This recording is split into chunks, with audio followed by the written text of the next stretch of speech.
And our opening words this morning by Norman Naylor. Do not leave your cares at the door. Do not leave there your pain, your sorrow, or your joys. Bring them with you into this place of acceptance and forgiveness. Place them on the common altar of life and offer them to the possibility of your worship. Come then and offer yourself to potential transformation by the creative process that flows through you and all life. Amen. I want to take some time in today's service to talk about Ferguson.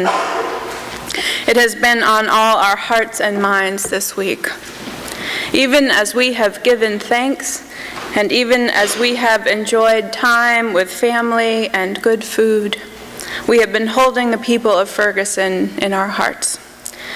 We are not all of one mind about the particular case of Michael Brown or the response to it, but I do believe that we have all been holding the Brown family and the town of Ferguson in our hearts, each in our own way. We have put prayer flags on our front fence this week, knowing that we can all agree on the need for prayers. 6 of us from the meeting house were in Hyannis yesterday to join others at a vigil for justice. I speak about this morning knowing that I speak only from my limited perspective, and that I have read and listened a lot this week, but that there is so much more to read and hear, that my own lived history plays into my viewpoint, and that I can never know what it was like to be Michael Brown, or what it was like to be his family, or Darren Wilson or his family. I was not there, and there is much that is unknown.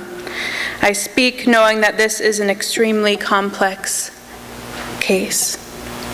But I also speak knowing that the outrage this case has caused is not only about this case. So in many ways it doesn't matter so much if we can agree about the particulars. What matters more is that this case has lifted up some real problems around race and violence and justice in this country that need to be addressed.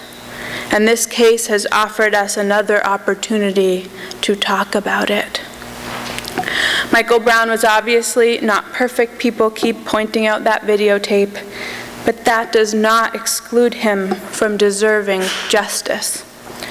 We are not deserving of justice because of our goodness. We are deserving of justice because of our humanity, our personhood. Michael Brown deserves justice. His family deserves justice. I've been thinking this week about Rosa Parks and how she became famous for refusing to give up her seat to a white woman on a bus. And I've been thinking about the fact that she was not the first black woman to take that stand in Montgomery. 9 months earlier, Claudette Colvin, a 15-year-old black young woman, did the same thing. Refused to give up her seat to an able-bodied white woman. After her arrest, the Montgomery chapter of the NAACP and civil rights attorney E.D. Nixon thought Claudette's case would be the perfect opportunity to challenge Jim Crow laws. But during the legal proceedings before the trial, Claudette became pregnant. Fearing that the press and prosecution would seize on Claudette's pregnancy to ruin her credibility, they abandoned the case. When Rosa Parks, who had raised money for Claudette's defense, later challenged the same laws by refusing to give up her seat, she became the story that launched the Montgomery bus boycott and drew the support of Dr. Martin Luther King Jr. The thing is, Claudette deserved to keep her seat as much as Rosa did. The thing is, we can't afford to wait for another death to begin protesting. We've already been silent or unheard about the deaths of so many black men and women. And since Michael Brown's death, there have already been more. It's not just about Michael Brown.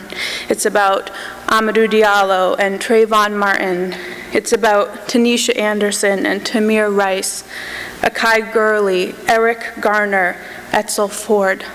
The list goes on and on. In this particular case, I'm not condemning the grand jurors, but I am condemning the justice process, which was not a just one. I am condemning a court system that can be manipulated. I am not condemning all police.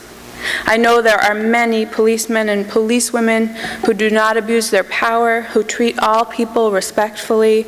Police put their lives on the line all the time in the interest of our safety. I appreciate that. But in this case and in thousands of other cases, I am condemning the fact that before anything even happens, black men are considered scary. That black men walking down the street are presumed to be a threat. That black deaths are not investigated as thoroughly as white deaths. That protests over black deaths are met with machine guns and tanks. Many of us are upset by the violence, the looting, the fires in Ferguson. Michael Brown's immediate family begged protesters to remain peaceful. So we are heartbroken at the violence that has erupted and the businesses that have been destroyed. It adds heartbreak to heartbreak. But before we jump to condemn rioters, let's recognize that this too is complicated. Martin Luther King Jr. once said that rioting is the language of the unheard. He thoroughly supported methods of nonviolence and lived by them. But he also said, "It is not enough for me to stand before you tonight and condemn riots. It would be morally irresponsible for me to do that without, at the same time, condemning the contingent, intolerable conditions that exist in our society. These conditions are the things that cause individuals to feel that they have no other alternative than to engage in violent rebellions to get attention." He said that in 1968, but the same is true in 2014. If over and over the justice system has failed you, if over and over you have cried out for attention in peaceful ways and not gotten anyone to care, if you look at the people in power and none of them look like you, if you have been continuously harassed by police yourself, why would you have trust in that system? Those of us who have not experienced that do maintain trust in the system. But that is based on our own experiences. Now we are being asked to imagine a different reality, one where trust, opportunity, and hope are harder to find, where justice feels completely out of reach. And what are our tools then? From my relatively comfortable spot here, it is easy to condemn rioting. But let's at least acknowledge that the rage and frustration this stems from are justified, if not the actions they lead to. And let's not be afraid of our own rage and frustration, even if it is complex, even if it is mixed with doubt, even if it is tempered by our concern that not all white people or not all policemen be painted with the same brush. Let's not move past this without using our collective discomfort to create change. People are finally talking about race. People are finally engaging in discourse about equality. People are finally looking at the economic and social histories and realities of communities of color. Good. It feels bad? Good. It needs to feel bad for things to change. In the days and weeks to come, we will continue to look for substantive opportunities for dialogue and engagement with these issues. We will look for positive and peaceful actions we can take for racial and economic justice. We will continue to do the work that we are already engaged in around racial justice in this community. Next week, the Racial Justice Project is working with the 4th grade class at the Provincetown Elementary School on an art project about diversity and justice as they study citizenship. We'll share that with you. I don't ask that we all feel exactly the same as we enter this work. What I do ask is that we all stay engaged. There has been so much heartbreak in Ferguson and around the country. Something good needs to come of it. Us struggling with our thoughts about what justice looks like is one of those good things. Let's continue that struggle together.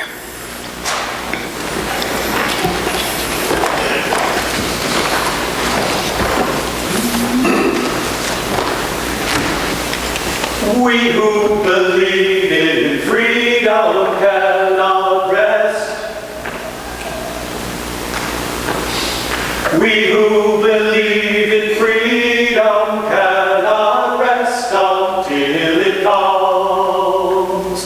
We who believe in freedom cannot rest. No, no, no.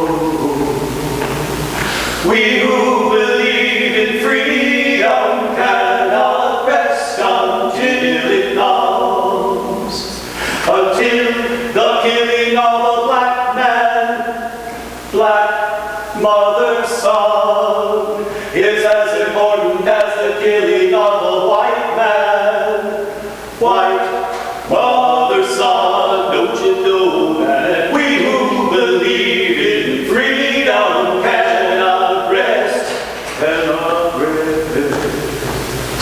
We who believe in freedom cannot rest until it comes, cannot rest until it comes. Oh, well, I learned as a child there are two ways to see the world as it is, or the way it could be. Some people say that's just not my problem. Some people do what must be done.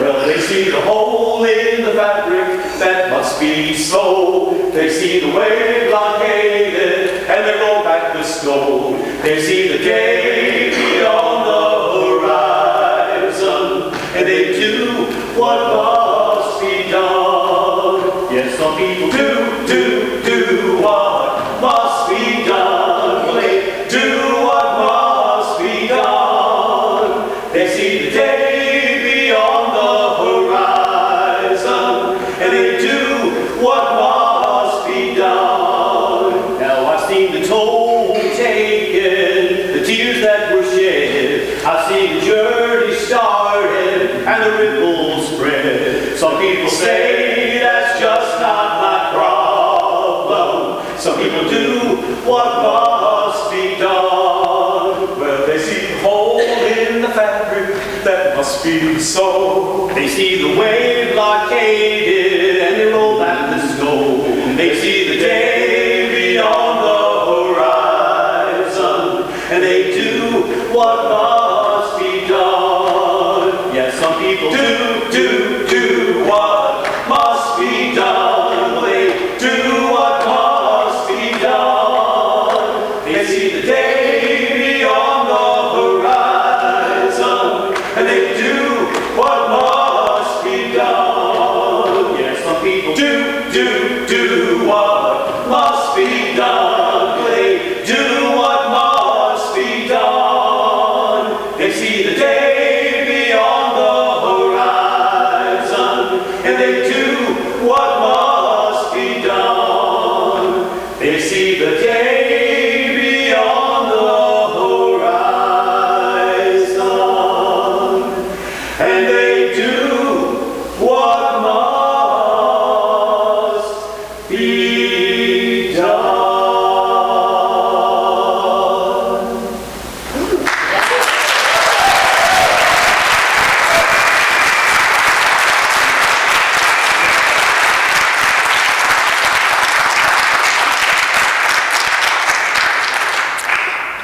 Won't you join me in prayer? After our spoken prayer and a time of silent meditation, we will sing together Spirit of Life, which is printed in your order of service. This prayer was written this month by Reverend Audette Fulbright.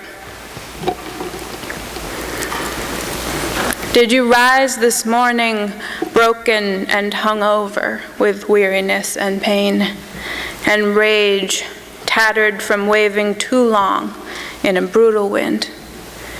Get up, child. Pull your bones upright, gather your skin and muscle into a patch of sun. Draw breath deep into your lungs. You will need it, for another day calls to you. I know you ache. I know you wish the work were done, and you, with everyone you have ever loved, were on a distant shore, safe and unafraid. But remember this, tired as you are not alone. Here, and here, and here also, there are others weeping and rising and gathering their courage.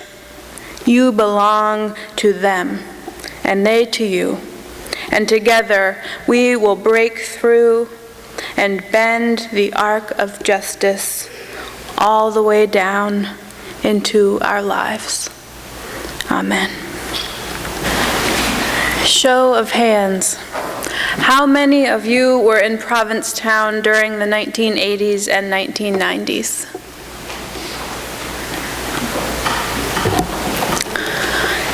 I was not here during that time, but this morning, the day before World AIDS Day, I literally feel the weight of the struggle against AIDS as I wear this amazing memorial stole made for us by Kurt Reynolds. Kurt, Dan, Jimmy, and others have offered up their pins and buttons from their work as AIDS activists and educators and demonstrators, and I've invited you to bring your own buttons and pins and ribbons in today. We'll have time later in the service for you to add them to this stole, and the collection will not end there. This morning, I feel the weight of that time in our history and of our current challenges of education, prevention, and treatment. Reverend Kim Crawford Harvey, who was minister here at the beginning of the AIDS epidemic, was interviewed for the documentary that is being shown tomorrow at the cinema across the street. The amazing documentary, Provincetown in the Age of AIDS, made by Catherine and Bruce and Jimmy and Pasquale and others.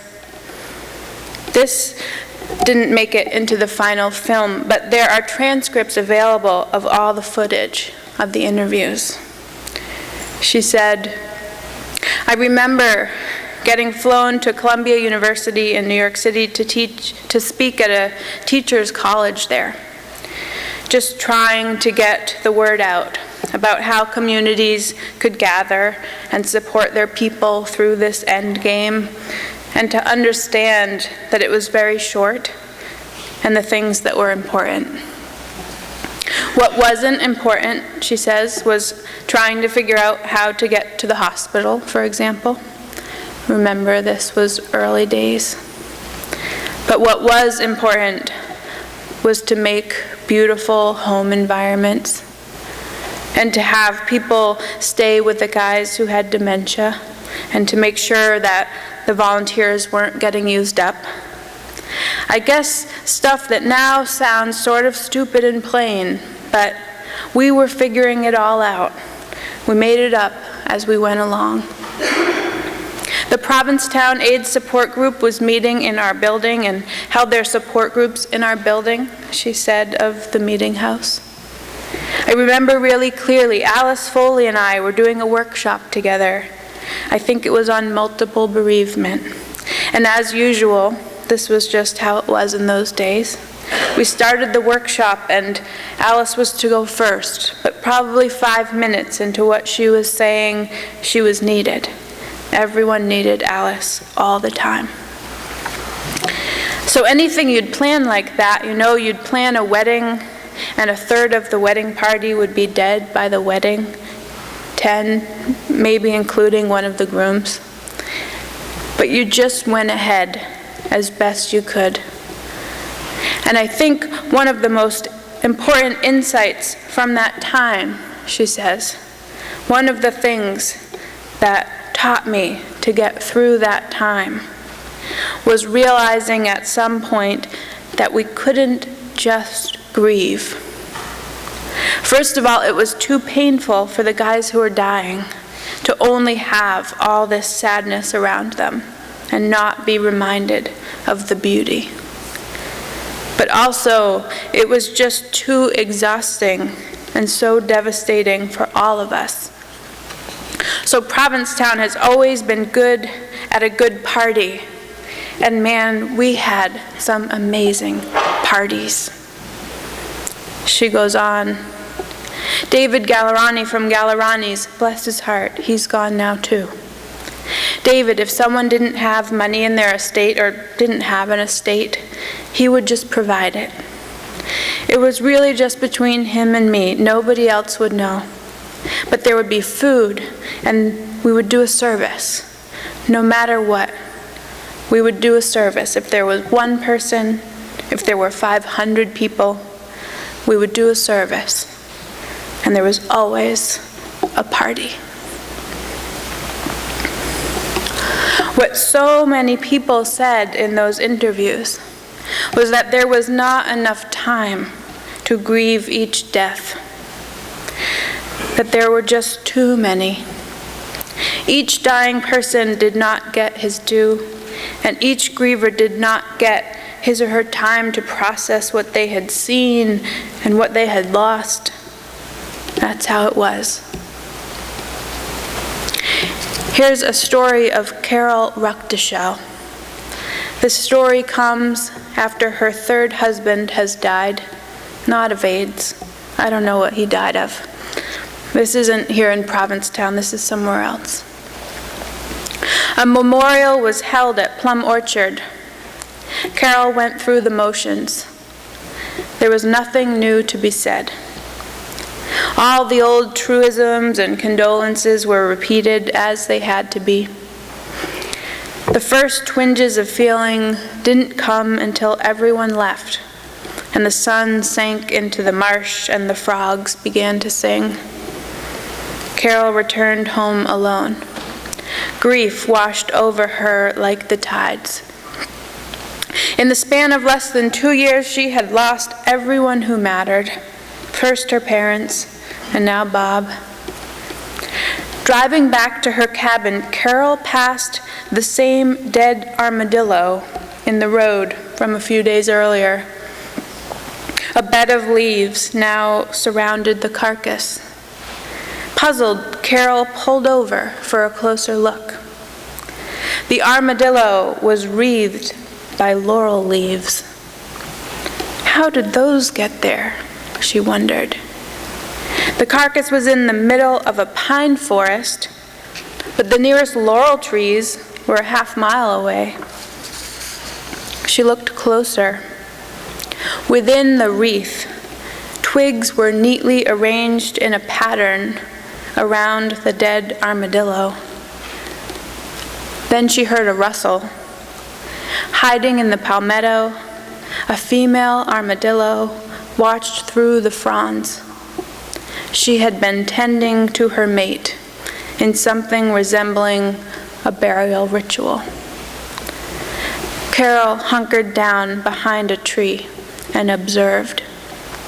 Eventually, the armadillo crept over to her partner, twigs and foliage in her mouth, and continued cloaking him in a leafy shroud. This story is from Untamed, The Wildest Woman in America and the Fight for Cumberland Island by Will Harlan. You see, even armadillos, with their armor like shells, need time to mourn, time to say goodbye, ritual ways to honor life and loss. Their armor doesn't keep that need from them. And our armor of being known as the town that cared valiantly for its own during the AIDS crisis doesn't mean that we have had enough time to grieve, that we should be over doing rituals for lives lost to AIDS.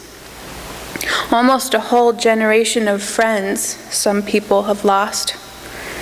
There will never be enough time to mourn for that. And yet they taught us that we can't just grieve and live only in our sadness and not be reminded of beauty. We aren't equipped for that either. So we are tasked with having the services and the parties, crying for our losses and celebrating the memories, honoring the past and living in the present, working toward the future. But it's important to take time to grieve, to have burial rituals, to create wreaths of laurel leaves around the memory of our loved ones. That's what I invite you to do today. We don't have laurel branches, but we have branches. If you have lost a friend or loved one to AIDS, please come forward and receive a branch. Let that branch embody their memory this morning. And as you are able, add your branch to our memorial wreath here at the front table. Together, we will drag our branches of memory to create a pattern out of love. I also invite you to honor your AIDS activism, past and present, by bringing forward any pins or buttons you may have brought to be part of this incredible memory stole. You know the drill. Let's all come in from this aisle and come across the front. Jane and Mason are going to help with the wreath. Bruce is going to hand you your branch, and I will be over here on this side with this amazing stole. Let us begin. Thank you all. Thank you, Jane and Mason, for frantically creating art mid-service. Kurt wrote to me, look what we have created.